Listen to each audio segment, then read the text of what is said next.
السلام علیکم ورحمۃ اللہ وبرکاتہ۔ جی دیکھیں، عورتوں کو وراثت میں حق دلانے کے لیے کیا کیا جائے، اس کے بارے میں پہلے بھی ویڈیو آئی تھی۔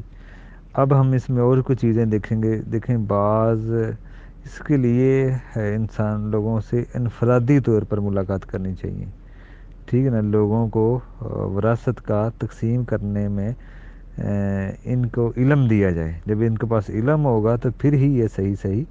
تقسیم کری جائیں گے۔ جیسے کوئی اصلاحی کمیٹی، جن کی اصلاح کی جائے ان لوگوں کی، ان کو بتایا جائے، بار بار بتایا جائے ان لوگوں کو کہ اس کے بارے میں۔ بعض لوگ ہوتے ہیں اس تجسس میں ہوتے ہیں کہ ہمیں کوئی مسئلے کا پتہ چلے وراثت کے بارے میں، ہم صحیح دیں۔ بعض لوگ ہوتے ہیں،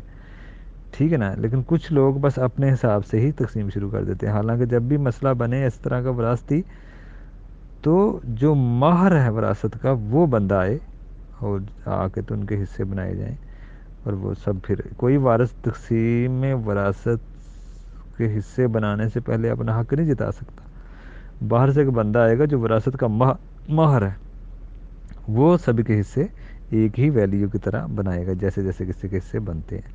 پھر کوئی اپنا برابر جب ہو جائے پھر کوئی اپنا حق جتا سکتا ہے۔ اس میں بھی اختلاف ہو جائے، ایک ہی ویلیو کی طرح کے سارے حصے ہوں، اس میں بھی پھر قرعہ چلتا ہے۔ تو یہ چیزیں ہوتی ہیں۔ پھر بعض لوگوں کو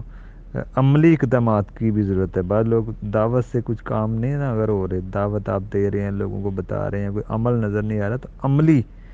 جب کوئی عملی آپ کام کریں گے نا تو اس سے بھی لوگوں کو ترغیب ہوگی۔ تو دعوت سے اگر کوئی کام نہیں ہو رہا تو آپ عمل سے کریں، عمل سے بہت فائدہ ہوگا، اس کا اثر بھی ہوگا، اور لوگوں کو نقصان بھی بتائیں اس کا، ٹھیک ہے نا۔ اسلامی نظام کو بہتر بنانا چاہیے ہمیں۔ یہ ایک اسلامی نظام ہے جو لوگوں کو یہ جو حصے اللہ نے مقرر کیے ہیں سورۃ النساء میں، یہ ایک اسلامی نظام ہے۔ اس کو بھی یہ بھی بہتر بنے گا، ہمارا جو اسلامی نظام ہے یہ بھی بہتر ہوگا۔ تو یہ چیزیں اس میں کہ لوگوں کو صرف دعوت دینی چاہیے اس کی طرف زیادہ سے زیادہ، اور عمل بھی کرنا چاہیے۔ یہ نہیں کہ آپ دعوت دے رہے ہیں، بہت سارے ایسے لوگ دیکھے ہیں میں نے جو کام کر رہے ہیں دین کا، لیکن خود وہ اس پہ عمل نہیں کر رہے۔ خود وہ بہنوں سے کسی نہ کسی طرح رسمن دے دیا، کہہ دیا، بہنوں نے اسی پہ پکے ہوئے ہیں، ہمیں بس دے دیا بس۔ یہ سوچتے نہیں ہیں کہ یہ کیسے دیا ہے، خوشی سے دیا ہے، مجبوری سے دیا ہے، ان چیزوں کو نہیں سوچتے۔ باقی اگر کچھ لوگوں نے حق لے لیا ہے اور اب وہ سوچ رہے ہیں کہ اب وہ توبہ کرنا چاہتے ہیں کہ اب ہم نے ایسے کر لیا، اب ہمیں مسئلے کا نہیں پتہ، ہم کیا کیا جائے، تو اس لیے توبہ کے لیے پھر یہی ہے کہ وہ اگر کسی کا حصہ لیا بہن کا تو وہ اس کو واپس کرے۔ توبہ کے لیے شرط ہوتی ہے کہ جو کسی کا حق لیا ہے وہ حق واپس کیا جائے۔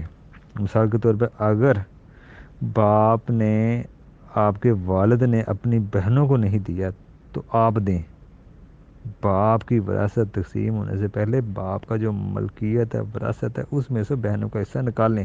وہ قرض ہے والد کے اوپر، وہ آپ کے لیے حلال نہیں ہوگا مال، ٹھیک ہے نا۔ یہ ایک بڑی بریک مسئلہ ہے، یہ بڑا اہم پوائنٹ ہے کہ جب بھی ماں کی طرف سے کسی کا دینا ہے یا باپ نے قرض دینا ہے کسی کا، وہ چاہے بہنوں کا حق ہی کیوں نہ، علماء کی رائے ہے کہ وہ بھی بیٹوں کا کام ہے کہ وہ نہیں کہ آپ نکالیں نہ، وہ بھی باپ کا بھی آپ سوچیں۔ اگر باپ نے آپ کے لیے سوچا ہے نا، کسی کی پرواہ نہیں کی مال کی، تو آپ بھی باپ کی آخرت کا سوچیں اور اپنے باپ کی بہنوں کا ان کو دیں، اگر باپ نے لا علمی میں جہالت میں نہیں دیا۔ دوسرا مسئلہ اس میں جو لوگ وصیت نہیں کرتے،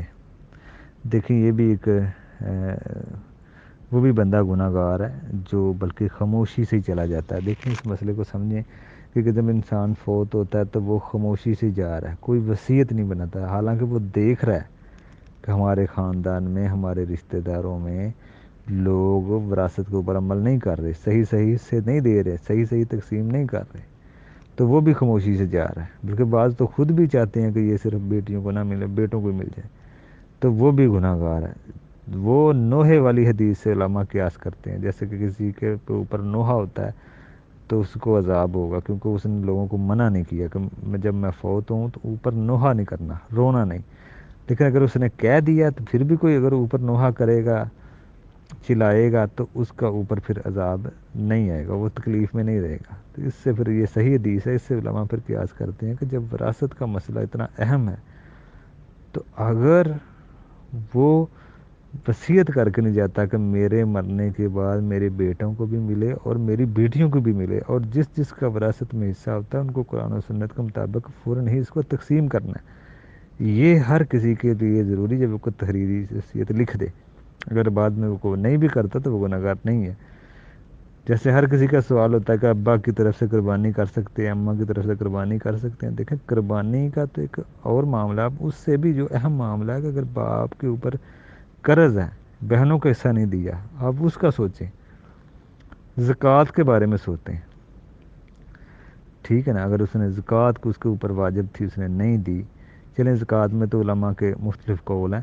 لیکن اگر جیسے کہا جاتا ہے نا زکوٰۃ نکال کے مال کو پاک کرو، تو اس سے بھی اہم مسئلہ ہے، اگر وراثت کا مسئلہ ہے کہ اگر وراثت کسی کی نہیں دی، بہن بھائی کی، باپ نے بھائی کی نہیں دی یا بہن اپنے کی نہیں دی، تو اس کو بھی تو پاک کرنا ہے نا، تو وراثت سے بھی اہم مسئلہ یہ ہے، ٹھیک ہے نا۔ تو جس طرح زکوٰۃ دے کے ہم مال کو پاک کرتے ہیں، زکوٰۃ جب ہم نکالتے ہیں جیسے 100 کی 2.5% ہے، تو جب 2.5% ہم نکالیں گے تو ہمارا مال پاک ہو جائے گا، بڑھے گا اور صاف ہوگا، تو اسی طرح یہ بھی مسئلہ ہے کہ جو کسی کا مال آ رہا ہے، بہنوں کا آ رہا ہے، بھائی کا آ رہا ہے، کسی وارث کا آ رہا ہے، نہیں نکالا تو وہ بھی نکالیں، اپنے مال کو پاک کریں۔ تو یہ بھائی جان وراثت کے مسائل ہیں،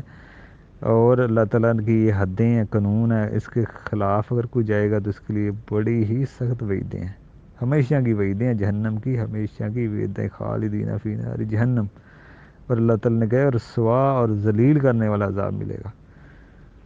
تو اس لیے بھائیو اس کو علماء نے ہمیشہ کو، بعض علماء نے اس کی تفسیر لانگ ٹائم آخر تک وہ رہے گا، بعض نے ہمیشہ خاموش رہے ہیں کہ ہمیشہ کو ہمیشہ ہی سمجھا جائے۔ اس لیے یہ وراثت کا مسئلہ بڑا اہم ہے، جیسے اللہ نے تقسیم کی ہے سورۃ النساء میں طریقے بتائے ہیں، ہمیں نہیں پتہ تو کسی اہل علم سے پوچھ کے یہ بڑے ہی احتیاط سے مسئلے کو حل کرنا چاہیے وراثت کا۔ تو جب بھی کوئی فوت ہو تو اس کے بعد وہ تو مالک نہیں رہتا، پیچھے وارث مالک بن جاتے ہیں، اب اسی کا سمجھ کے نا آپ رہتا ہے اس میں رہتے جائیں، جیسے کوئی مکان ہے مرلے والے نے چھوڑا ہے، اب آپ جیسے پہلے رہ رہے تھے اب اس کے مکان میں رہ رہے ہیں، بعد میں بھی اسی میں آپ رہ رہے ہیں اور اسی طرح سوچ کے رہ رہے ہیں۔ اب پہلے باپ مالک تھا، اب وہ چلا گیا، اب وارث مارا گیا، بہن بھائی مارا گیا، اگر بہنیں نہیں رہ رہی تو ان کو کچھ دیا جائے، ان کا حصہ دیا جائے، باپ کا ہی سمجھ کے نا آپ رہتے جائیں یا ماں کا سمجھ کے نہ رہتے جائیں۔ تو اس لیے یہ سارے جو مسئلے ہیں ان کو دیکھنا چاہیے اور سیکھنا چاہیے، اہل علم سے پوچھنا چاہیے کہ جو بھی جیسے بھی کسی قصے بنتے ہیں وہ ان کو دیے جائیں۔ السلام علیکم ورحمۃ اللہ وبرکاتہ۔